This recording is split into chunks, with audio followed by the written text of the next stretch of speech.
Film Podcast. I'm your host, St. George. Got my co-host, Dane B, here with us. How you going? And a very special guest in this episode. We've got the writer and director of a film called Echo Boomers, Seth Savoy. Seth, how's it going? What's up? It's going well, man. How are you guys?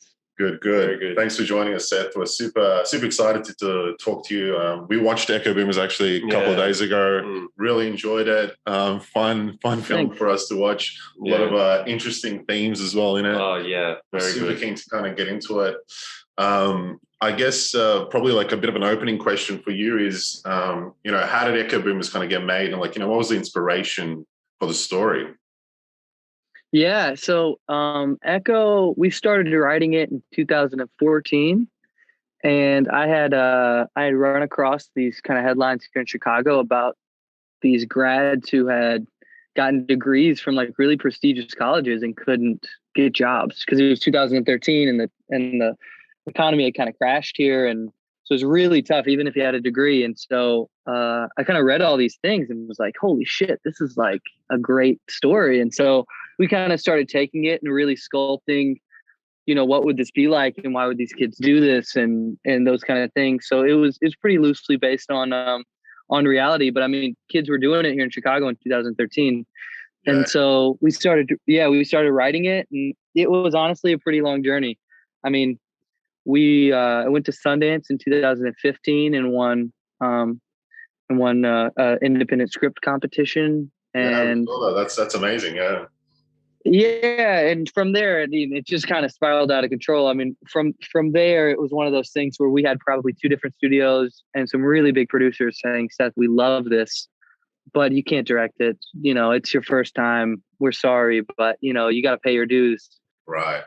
And I said, I'm sorry, I'm not selling like that. Yeah. I'm not gonna play by your rules. I'm not gonna do that. I'm gonna make this with or without you, and that's that. Yeah. And a lot of them said, good luck. Oh wow. That's amazing. Stick to your guns, yeah. Yeah, so it was tough, man. For like 2 years, no one would really talk to me, right? Because I told some of the biggest studios and producers no. And I had this great script that won Sundance, but it doesn't matter if no one wants to touch it, right? Yeah. Exactly. And so I ended up meeting Michael Shannon and his team, and they're kind of anti studio system anyways. Right. So they really like appreciated what I did, and they were like, fuck what those studios say, let's do it anyways. And Mike got attached, and then as soon as he got attached, he got nominated for Nocturnal Animals. Oh wow. One of your favorite films. I love that movie, my God. Yeah, and so that helped us. Now we had one of the hottest actors around, that's kind of how it all started. That's good. So I wanted to ask more from the script point of view. So obviously you won in 2015 at Sundance. So how's that process, when you enter Sundance? And also for myself, I did a bit of writing in lockdown, don't want to brag, but I made a quarterfinals of a screenplay competition online. But awesome. when I had written it, I was like, I don't know, is this garbage? Is this amazing? Obviously you'd won, but after you guys had finished writing, did you know you had something special on your hands, or didn't know what it could be? Well, okay, so the first draft of anything's gonna suck, right? Yeah. Even Tarantino probably hates his first draft. Right. So there was definitely that, right? There's definitely that holy shit. I'm kind of way over my head. This is 90% of it's garbage. And then you sit down and you start to realize that scripts are made in revisions, and once we started really doing that, and we did that for probably 6 or 7 months, by the end of that process, as Sundance started to ramp up, we knew that we had something special. Okay. And more importantly, and we had an entertainment attorney kind of get us into the door there, but more importantly, it was about the way that you present your script. Okay. That don't get me wrong, I had a good script, but I also were talking to the judges, and it's the way that you talk about your script, and it's the way that it's better than all the others, and this is why it's politically relevant, and this is what makes it new, and this is what makes it this, and that's realistically what got it to win. Oh wow!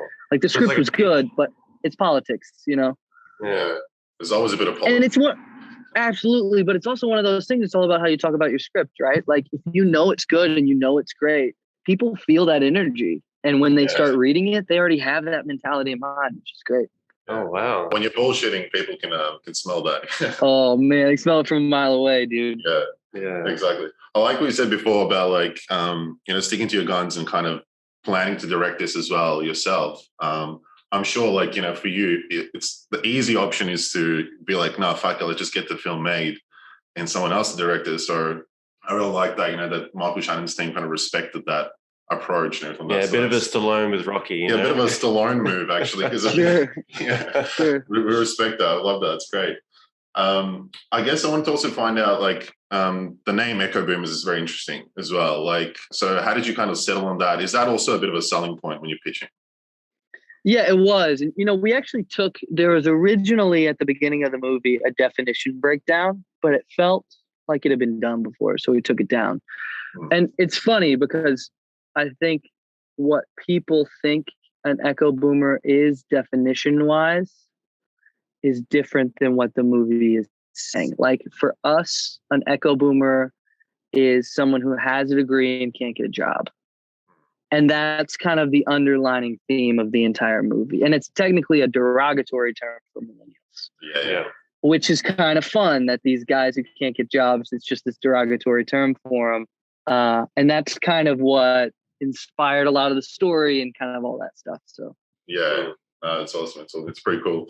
I guess also, you got an amazing cast for this film, which is really great to see. Like we were, blown away, like especially like Patrick Schwarzenegger and everything like that. Like we haven't really seen him like in anything. And we're like, holy shit, like big shoes to fill, definitely. But he's great. Like, what was the casting process like? How did you kind of settle on these actors and everything like that?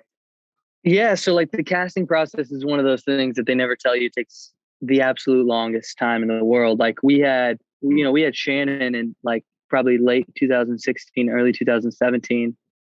Yeah. And no exaggeration, originally in Patrick's role was going to be Josh Hutcherson. Oh. And then he dropped, and then it was going to be Nick Robinson. Right. And then he dropped, and it was going to be Dacre Montgomery from Stranger Things. Oh yeah. Oh, geez. He's Aussie actually. Yeah. Oh yeah. Yeah. And then we went to Patrick, and Patrick ended up. And all of those were just kind of scheduling conflicts. Like one of them, Yeah. Josh didn't work, and then Nick could only do it at times that Shannon couldn't, so we couldn't do that. So it was kind of it took, definitely I'd say 3 to 4 years to cast, which was kind of nuts. But I didn't have the money together anyway, so I needed that time to knock on a few doors. Yeah. That's great. Yeah, like we're really blown away. I think like our favorite was probably Gillis Geary. Oh, Gillis was good. Oh my God. Yeah. So Gillis is going to be like my Robert De Niro, man. Like I'm going to put him in every single thing from here on out. He's incredible. He had charisma. Like he had that like bit of a look, and he used to, really enjoyed it. And look, he'd be a great Bond villain. Yeah, fantastic Bond villain. We refer to him as like he's a bit of like a Dane DeHaan. Like we kind of like absolutely compared him to that. He had that look. It was kind of he can play like bad. You know? Like sneaky, a bit of an agenda. Yeah, awesome. Yeah, he was fantastic, and he was one that like so we auditioned him, and I just absolutely loved him. And then he was going to do a play, and I was about to fly to New York and beg him to not do this play so that he could be in my movie. Like I was so sold on him. I was willing to tell him like this movie doesn't get made without you. Yeah. I love Mike and I love Patrick and Alex Pettyfer and all those guys, but like that Jack character, the arc, all of it is such a delicate thing.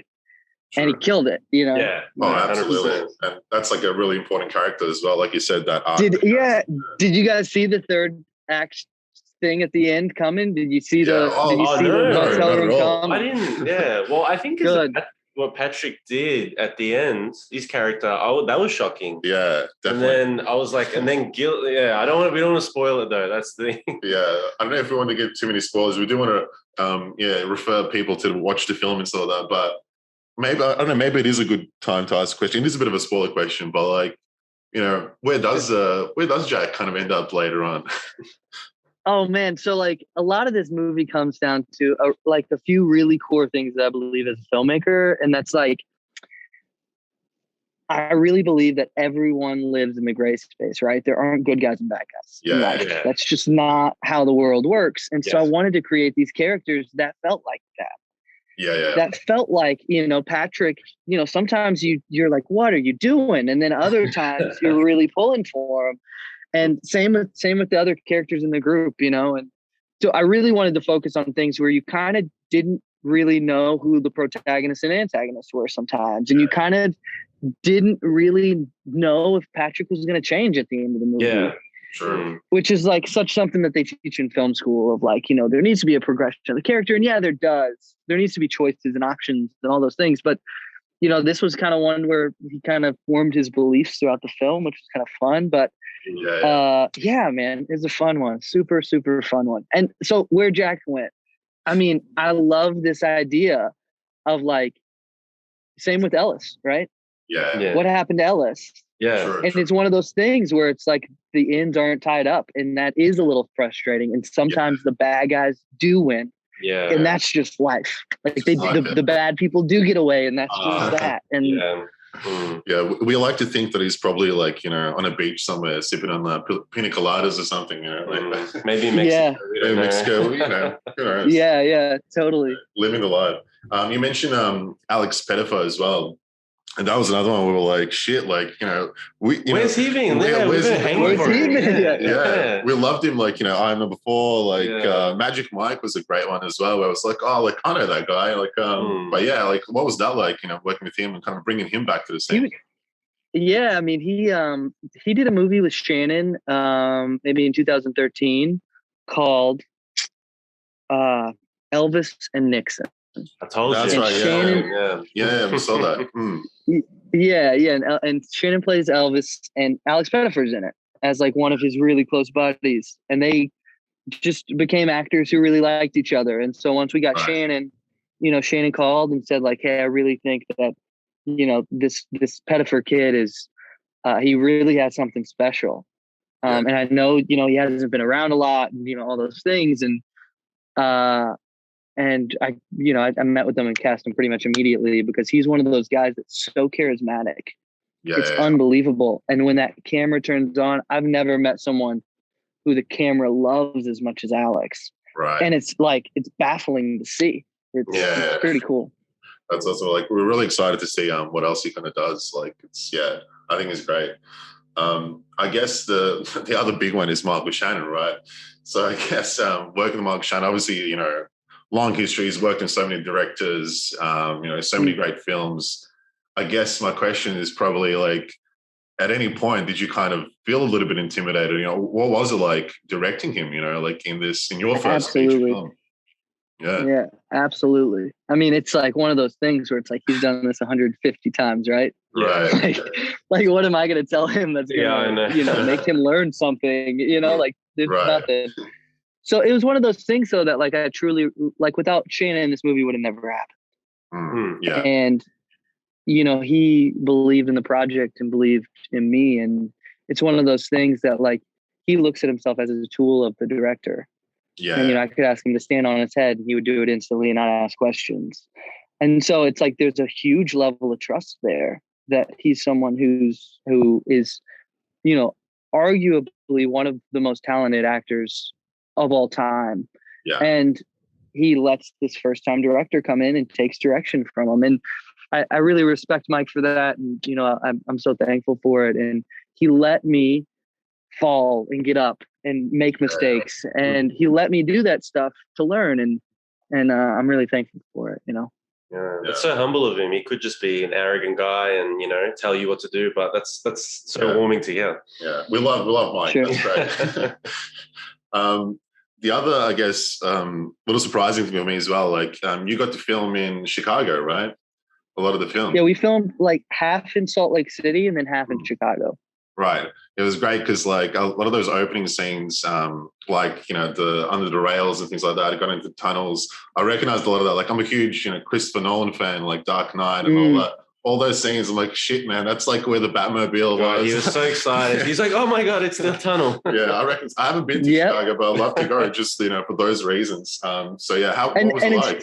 I'm glad that you say that because like a lot of that stuff, like I thought about it a lot, and this story belongs in that Yeah. Chicago dark, gritty, Yeah. kind of Dark Knight world. Like that, this belongs in that, which is kind of fun. Yeah. But Chicago's unbelievable, man. It's unbelievable how supportive it is. We have a huge tax credit here of like 30%.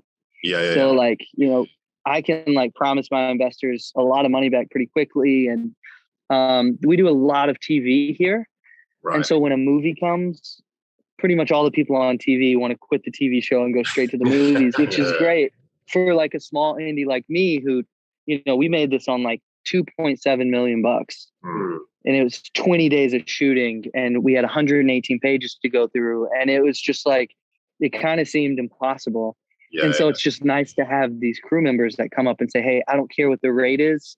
I love the script and I'm down to work on this movie, which is awesome. Yeah, that's awesome. I can imagine, like, you know, if we ever get to make something in our own city, like it's a good feeling, I guess. Yeah. And it's funny, the support that comes crawling out. It's unbelievable. If you're a local, I can imagine. Yeah. I guess we also want to talk about like the film has a lot of strong themes as well. A lot of like commentary, I guess, millennials. You talked about it before, you know, you go to this Ivy League school, you do all the right things, right? But you kind of end up not having a job, right? And then throughout the film as well, social media seems to be quite an important tool. Like, and how important was that to kind of use that as a tool to tell this story? Absolutely. I mean, like, I guess the big problem that it isn't that it's talking about, not quite directly, but is this like huge debt situation that I'm not sure about Australia, but in America, it is just like, I mean, I don't know if I have a friend that doesn't have debt. We've got a very similar problem down here. Okay, cool. Yeah, and like our president's trying to eliminate that, and it's become a thing. But I mean, the idea of it is that realistically, these schools and these kind of massive loan companies have completely taken advantage of children, realistically, which is like really just fucked up.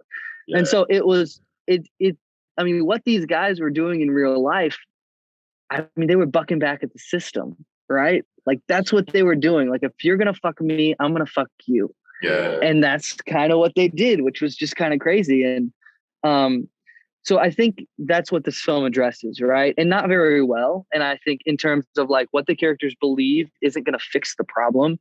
And I think looking at the way the film was crafted and made, like that's all purposeful, right? These guys' beliefs are really shitty and they really don't stand up and they're kind of paper thin, but it's like getting back at the system and that's kind of what drives them. Yeah. And so the idea behind it is like their theories and their beliefs aren't really right at all. Yeah. Like they're actually a little bit of the part of the problem, you know? And you address which is kind of fun. Yeah. Absolutely. And so like that was kind of the address of it. And then, you know, you kind of find these fun little spots of like the party scenes of where you can make it a little bit more like social media with the camera stills and things like that. So that was awesome. Yeah, well, during the dinner scene, that we noticed that straight away with the camera stills. We thought it was a very good tool to use to kind of make it a bit fun, you know, and exciting. Yeah, kind of felt like The Hangover a little bit. It was yeah, exactly. Like that scene's great because it's like, you know, she takes him out to kind of meet her, you know, old friends, and everyone's kind of showing like, you know, this is what I did, this is what I achieved, you know, like it's a bit of a, you know, it's a bit hollow, fake. It's kind of fake. It's like here's the best version of me on my social profile, like, but you know, how do they actually feel on the inside? You know? Yeah, and what's funny is like we've all been there, right? Exactly. We're all guilty of it. yeah. And you're sitting there and you're like, look at this kid, this guy's baby. Like, I don't care. Like, it's just kind of self-centered. It's kind of all these things that are wrong with society. But it's true. Yeah, it's a tough one to break out of. I think. What was I want to kind of ask you as well? Like for you, I guess first feature film. What was the most memorable moment from making Echo Boomers?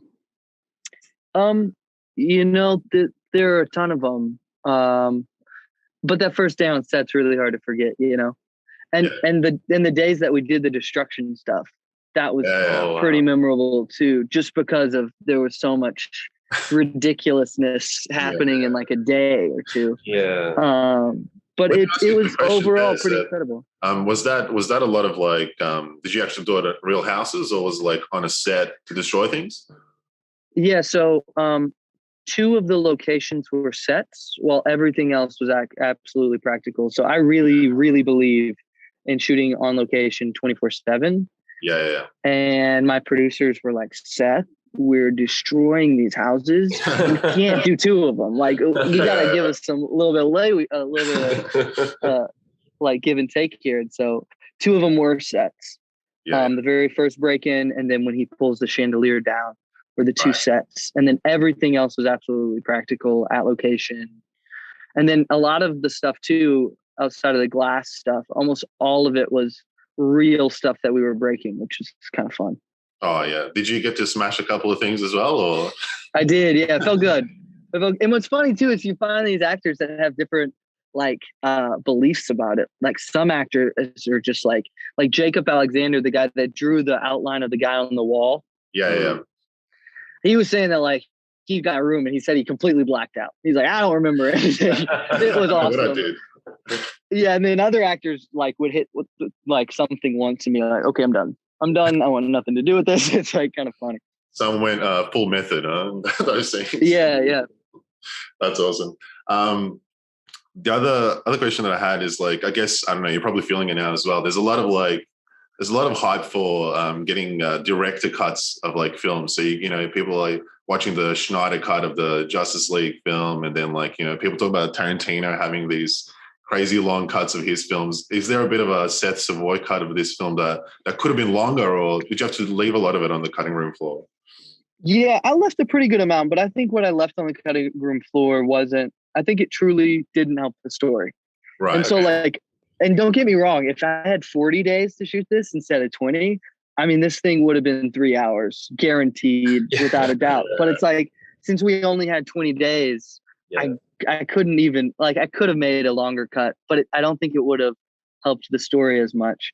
But when it comes to posters and trailers, so like I'm very thankful for Paramount and Saban, who really dealt with the domestic for the US, Canada, and Mexico. Yeah. While Universal, on the other hand, did our foreign.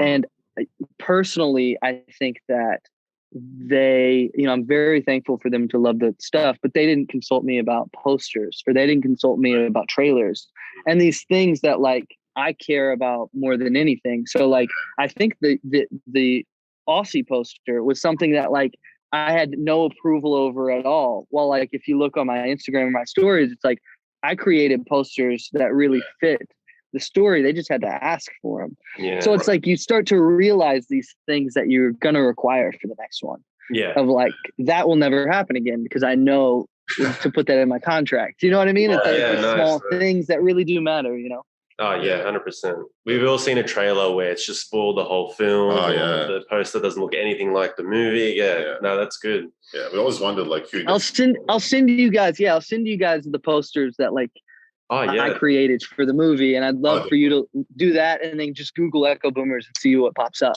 because it's totally different. We'll do a comparison. Yeah, yeah. Awesome, definitely. Seth, I wanted to get into probably like to find out a little bit more about you and like your journey, as a filmmaker. So like, first question is, where does your love for film come? Like, did you always want to be a filmmaker from an early age, or where does that come from? Yeah, my parents always took me to like theater plays as a kid.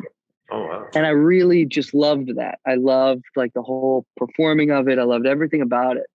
And probably when I was like 15 or 16 and I was like really pretty deep in that world of like rehearsals and that whole thing, you kind of start to realize like when you're doing a play that like none of the performances are the same, right? Like you might just knock the first scene out of the park on the first show, but the last scene kind of suffers a little. And then the next show, it's completely different, and so you kind of start to realize, like, I was just kind of wishing that there was this art form where you could take the best worlds of all of those shows and put them together, and there is.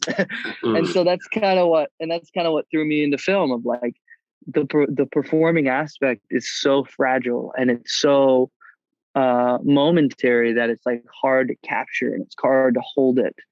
Yeah. And that's what film could do. And so, the moment I kind of realized that, I fell in love with it. And, that's kind of, I made that shift of, I started doing music videos. I started doing really shitty music videos. And, and that's where you start. And that's kind of how it all started. We got to see this music video. Oh yeah. So were there any maybe films or even, like you said, theater plays was there any one specific or any couple that you were like, oh my God, this is something maybe I want to replicate or do for an audience one day? Was there any, growing up? Yes. So like, I'm a really big book reader too. And that's great for film. And I'm a really big Agatha Christie fan. Oh, wow. And so, yeah. And so, she had like, 10 Little Indians, which I just thought was the most like cinematic, awesome book I'd ever read. Yeah. And now they've done like, I think they just did a BBC series on it. That's unbelievable. It's like a 4-parter. It's like an hour each. It's just like the most cinematic thing in the world. And so it was really like these pieces of literature that I thought would be like beautiful adaptations of, like, I remember in literature class, our English teacher introduced us to Paradise Lost. Yeah. Which Paradise Lost is like the battle between heaven and hell. It's like this huge epic. And I just remember my teacher, like, it's written in this old English speak that you can't really comprehend, but he would take these sentences and he would almost make it digestible in a very cinematic way that made me realize that there's just so much great content out there that just hasn't been done. So that's kind of what kicked off the boat of like, these stories are out there. I can find them. I'm a huge fan of like, if you put in more hours than anyone else, you're going to be the best at it. Yeah. So it's like, so I kind of adapted that mentality and, now I try to write, all I can every day. Yeah, I like that mentality. Both of us grew up playing basketball. I don't know if you can tell from the camera, but we're both about 6'5". We put in a lot of work as well when we were training. Well, we tried to. Unfortunately, we didn't make it as professionals. So, So, okay, you said at 15, 16, that's when you really, got into it. You were more about the performance of acting. Can you paint us a picture? What were your next steps going forward? Going to uni, all that stuff to get to where you were at Sundance. Yeah. So I told my parents that I wanted to go to film school, and I came to them with like, I got accepted somewhere, and I'm awful at like tests and all that stuff. So I think I got like a pretty low score on my ACT, like a 24 out of 36, like something that's like a 21 is like, you need to go back to high school. and so I got a 24 and I was hyped just because I'm bad at tests. And so I didn't get a scholarship anywhere, right? But I got accepted to film school, and I came to my parents with this like probably $50,000 a year loan thing for them to sign. And they said, "You're out of your mind if you think we're going to sign this." And, I was so mad at them about it, which thank God I didn't. So I went to this small school in Little Rock, Arkansas. And it was this really small digital film school. And I went there for 2 years. And those entire 2 years, all I did was I started making music videos. And I had a buddy who owned pretty much one of the only venues in Little Rock, Arkansas, just because it's so small. And so I went to my buddy's dad and said, "Hey, look, I'll shoot for pretty much nothing. But let me be like on stage with these artists, like as they come in, and I can use that for my reel." And so he ended up getting like Kanye West, R. Kelly, Twista, Asher Roth, all these like pretty huge artists. So like, sure, it was like footage of them on stage performing, right? It wasn't like a music video or it wasn't this other stuff, but colleges love to see that I was just even in that orbit. Yeah. So I ended up going 2 years there, and then I got a full ride to Columbia College Chicago, and then that's kind of where I went, and then studied film in Chicago, and then after I graduated, the next year was Sundance. Crazy. That's crazy. So good. Was there a moment, I guess, throughout that period where you were like, shit, I don't know if this is going to work out? Like, was there ever like Absolutely, a backup? Man. Was there a backup plan? Like, did you, want to be an accountant, for example, or something, if this didn't work out? Dude, I'm a really big fan of there not being a plan B. Right. Yeah. Because it makes your plan A work. You know, it has to. Which I know sounds risky and stupid, and I'm sure parents all around the world hate to hear that. But I mean, at the end of the day, you'll figure it out. Sure. And yeah, that's kind of the mentality. And don't get me wrong, for like all the years up to Echo, I mean, I was as broke as a joke. Yeah. You know what I mean? But that comes with the territory, you know? Yeah, that's the reality, I guess, of it. Yeah. But like you said, you gotta go all in. Yeah, that's it. Yeah. Great. And also maybe just a bit of a personal question. I noticed on your bio that you're listed as a Cajun American. I guess for us Australians, we're probably not that familiar with that background. Yeah, so maybe for the listeners that are listening, what is that kind of background and like, you know, maybe a bit about yourself. This is kind of a crazy history. Yeah. So in the 1800s, a lot of French moved to Canada, right? They went to Quebec and they kind of did Quebec. And maybe 10 years later, the UK came over and they took what was French territory. Yeah. And they pretty much decided, they said, every Frenchman here, you can either stay and become a slave or you can leave. Shit. And so a lot, well, I guess I'm leaving. So a lot of French people went into America and they settled in Louisiana. And so a lot of these people are like people who, like my family, like my dad speaks Cajun French first. And it's like this very broken, almost like slang version of Cajun or French called Cajun French. And like French people hate it. They think it's the most disgusting, gross thing in the world because it's like Ebonics, right? It's like a French version of Ebonics. And so mainly though, I mean, Cajun Americans are known for like, it's a very, very poor community where it's like you put everything that you have in your cabinet into a soup and you make it for, you know, everyone around, and that's that. But more importantly, it's really about living in the moment. And so like there are Cajun music festivals that happen in Louisiana where they plan it specifically on a weekend that it rains. Because the idea is that you wear your rain boots and you dance in the mud and you live in the moment, and the band keeps playing no matter how much it rains. And it's just it's like this reminder to be present and to like really live in every single moment, which I think is kind of beautiful. So yeah, I always ask you to dance in the rain. You I never want to. Yeah, everyone's. That's awesome. That's pretty cool. Pretty cool. Great. So wanted to do a bit of a quick fire speed round. We'll just hit you with a couple of questions, top of your head, whatever you got for us. Great. So first one is 3 actors you'd love to work with. I would love to work with Christopher Abbott. I think Christopher Abbott is just so ridiculously underrated. I would love to work with the guy from Black Swan. What is his name? The principal, the coach. Oh, his name is. We'll pull it up if we. And he was in Lahine. He was. I'm gonna need you to pull it up for me because that was Cassell. Vincent Cassell, from Vincent Cassell. Oh, he's Ocean's 12. Yeah, unbelievable. Yep, Vincent Cassell, Christopher Abbott. Who else do I absolutely love? I love Nicole Kidman. Oh yeah. Okay, so yeah, we're gonna ask. Nicole Kidman's another one. Right. Yeah. Next one. Who's your favorite director right now? Todd Phillips. Todd Phillips. Oh wow. You like Joker? Because of I loved it. Yeah, but just because of like his progression as a director more than anything. Yeah. Oh yeah. Of like old school jokes, funny dick jokes, ha ha ha.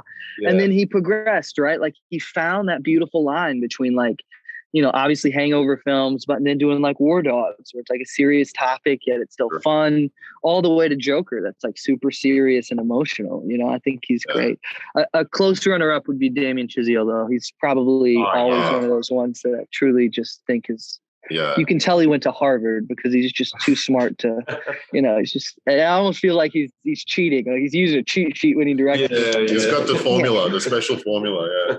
Yeah. Right. Next one is what's a movie that you just keep going back to? You just keep rewatching. Like, what's one that just kind of stands out?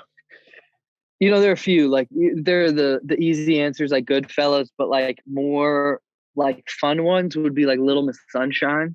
I think is just so underrated, from the writing to the character development to like the music to everything about it. I think it's just Up is another one. Her is one that like I could watch over and over and over and over. So good. Yeah, it's that combination of everything: music, writing. Next one is, we do a little segment on this podcast. We call it "Who the fuck do you think you are?" Essentially, it's who did you resonate the best with in this film? So for me, for example, I resonated probably with Patrick's character in the film. But if I'm being honest, I'll probably want to be a bit of a Michael Shannon, But I think I resonated with him. I think for you it was. I resonated a bit with Gillers. I didn't mind Gillers. Yeah. I don't know. I felt, not that I'm a sneaky guy, but I really liked his charisma. Yeah. Yeah.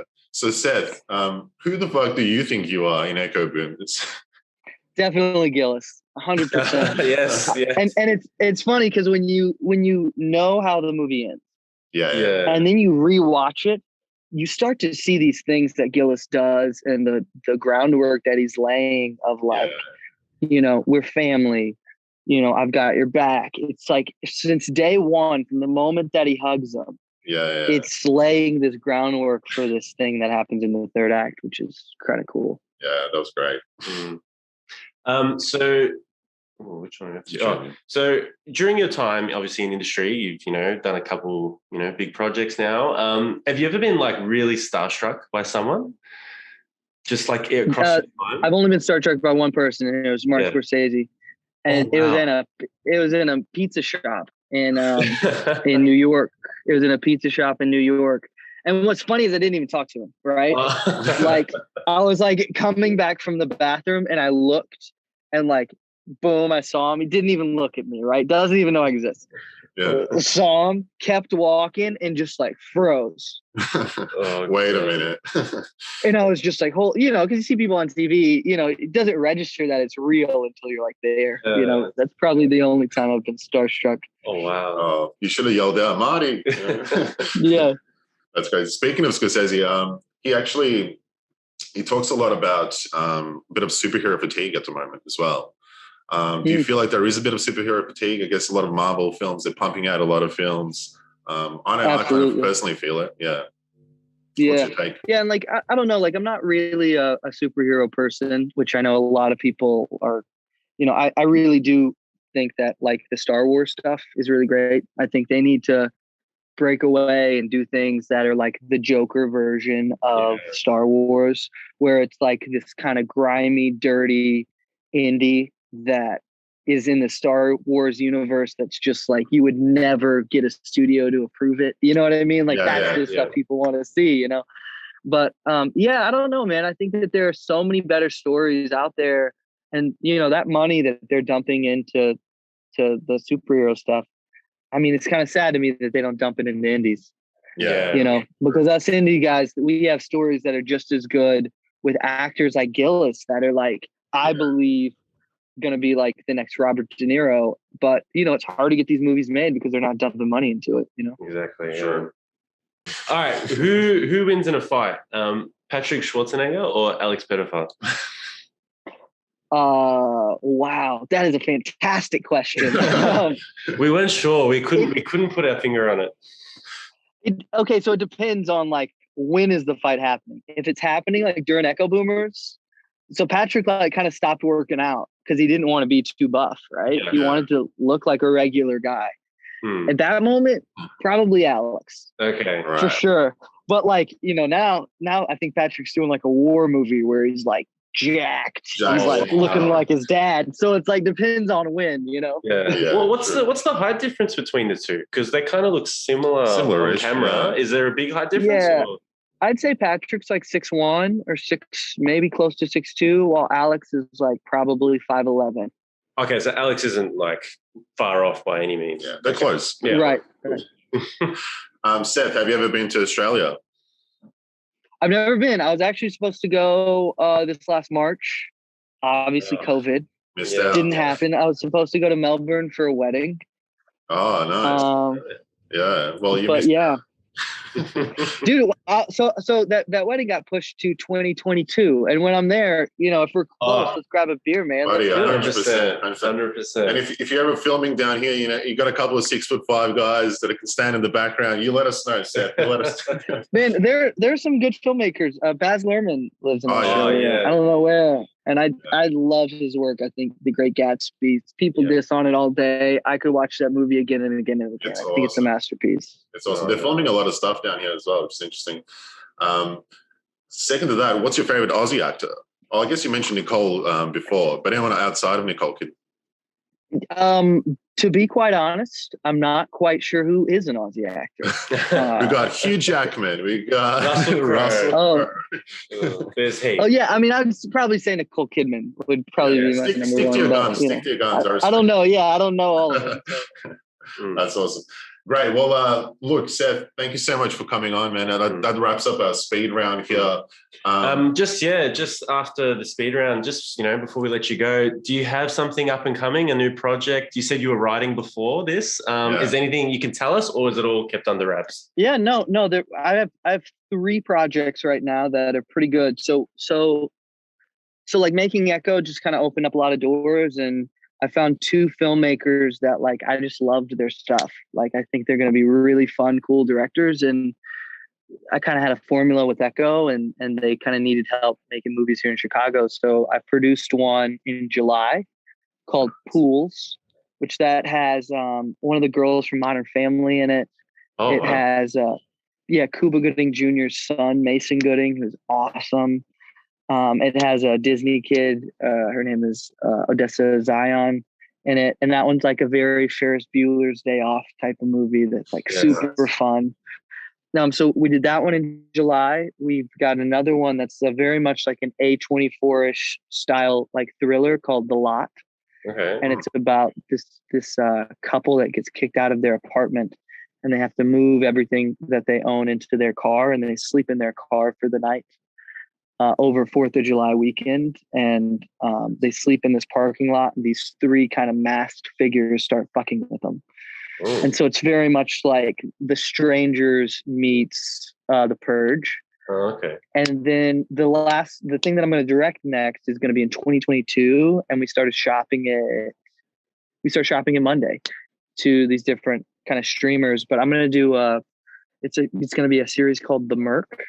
And it's going to be about 1980s Chicago traders and how they used to cheat the system. So it's going to be like The Sopranos meets Billions is kind of what it's going to feel like. That sounds It's going to be fun. Yeah. Exciting. That's awesome, man. Well, Seth, just for the viewers out there, I guess Echo Boomers, if you're in Australia, you can catch it on our streaming service, Foxtel. You can catch it on Google Play, on YouTube.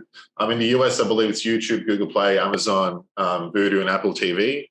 And Seth, where can people kind of find you or follow you on socials and things like that?